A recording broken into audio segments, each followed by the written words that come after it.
ذرا غور تو کیجیے. میں ایک دن اعتکاف میں تھا، بڑی پرانی بات ہے، تو قرآن مجید کی تلاوت کر رہا تھا تو لفظ آئے کہ نبّئ عبادی انی انا الغفور الرحیم. اس کا معنی یہ ہے کہ میرے بندوں کو خبر دے دو کہ میں غفور بھی ہوں، رحیم بھی ہوں.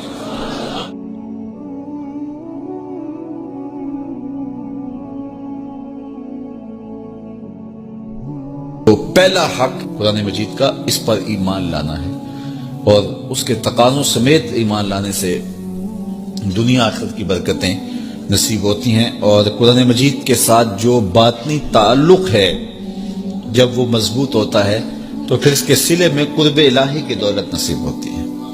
جب اس کے ساتھ تیقن پیدا ہو جاتا ہے، یہ تیقن ہی من میں روشنیاں پیدا کر دیتا ہے. دوسرا حق اس کتاب کا یہ ہے کہ اس کو صحت لفظی کے ساتھ تلاوت کیا جائے. قرآن مجید کی تلاوت من کے روگ مٹاتی ہے، من کے میل گوا دیتی ہے، اندر کی ستھرائی کا سامان ہوتا ہے. اقبال کہتا ہے تو نہ دانی کہ سوزے کراتے تو دیگر گوں کر تقدیر عمر را. میری بہن تو نہیں جانتی، جب تو بہن ہو کے قرآن پڑھے تو عمر کی تقدیر بدلتی، اور جب تو ماں ہو کے قرآن پڑھے بیٹا نیزے کی نوک پہ قرآن سناتا ہے.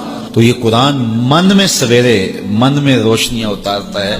ادھر قرآن پڑھا جا رہا تھا، ادھر عمر کے دل کے میل دھل رہے تھے. تو تلاوت من کے روگ مٹاتی ہے، من کے میل دور کر دیتی ہے، اور تلاوت کرنے والا راحتوں کے ایک جہان میں آباد ہو جاتا ہے. اسی لیے میرے حضور نے فرمایا اتل القرآن وابکو، قرآن پڑھا کرو اور قرآن پڑھتے ہوئے رویا کرو. فَإِن لَمْ تَبْكُوا فَتَبَاكُوا، اور اگر رونا نہ آئے تو رونے کی کوشش کیا کرو. حضرت داتا صاحب سے پوچھا گیا حضرت اگر رونے کی کوشش کریں پھر بھی رونا نہ آئے، فرمایا پھر مقدر پہ رویا کرو. اتنے سنگ دل ہو گئے ہو تمہاری آنکھیں آنسوں کا خراج نہیں دیتی. تو اس قرآن کی تلاوت سے من ستھرا ہوتا ہے، من پاک ہوتا ہے. جب تک نہ ہو تیرے دل پہ نزول کتاب، گرا کشا ہے نہ غازی نہ کشاف. دل پہ جب اترے، جب یہ محسوس کرے. دیکھو حضور کی وساطت سے رب نے مخاطبہ کیا ہے. جب رب کہتا ہے یا ایھا الذین آمنوا، تو مخاطب کون ہوتے ہیں؟ ذرا غور تو کیجیے.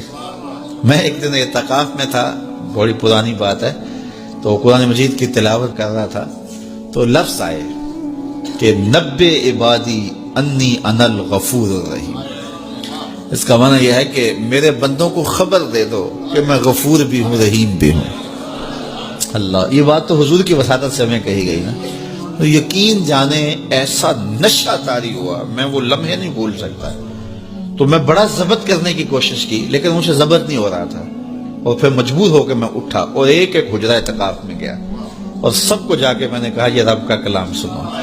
رب کہتا ہے میرے بندوں کو بتاؤ، خبر دو، میں غفور بھی ہوں، رحیم بھی ہوں.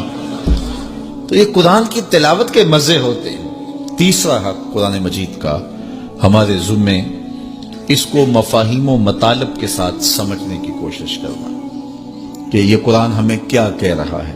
وہ کبھی تلاوت ہو رہی ہوتی ہے اور پڑھنے والا پڑھ رہا ہے کونوا قردۃ خاسئین، لوگ کہتے ہیں سبحان اللہ، جبکہ وہ کیا کہہ رہا ہے. چونکہ سمجھ نہیں ہے کہ کہا کیا جا رہا ہے، تو اس کو سمجھیں کہ یہ کتاب ہمیں کیا کہہ رہی ہے اور اس کا میسج ہمارے نام کیا ہے. حضور کی وساطت سے ہمارے نام یہ رب کا پیغام ہے.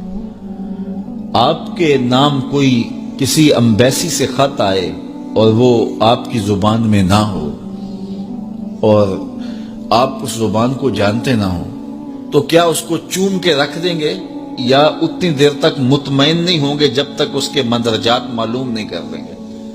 آپ کہیں گے کوئی خیر کی خبر ہے، کوئی دکھ کی خبر ہے، کیا بات ہے، میں اس کو دیکھنا چاہتا ہوں کہ مجھے انہوں نے لکھا ہے تو کیا لکھا ہے، میرے نام پیغام کیا ہے. تو جس زبان کو آپ نہیں جانتے وہ خط آپ کے نام آتا ہے تو اتنی دیر تک آپ مطمئن نہیں ہوتے جب تک آپ اس کو جو ہے وہ ایسے شخص کے پاس نہیں لے جاتے جو اس زبان سے آشنا ہوتا ہے.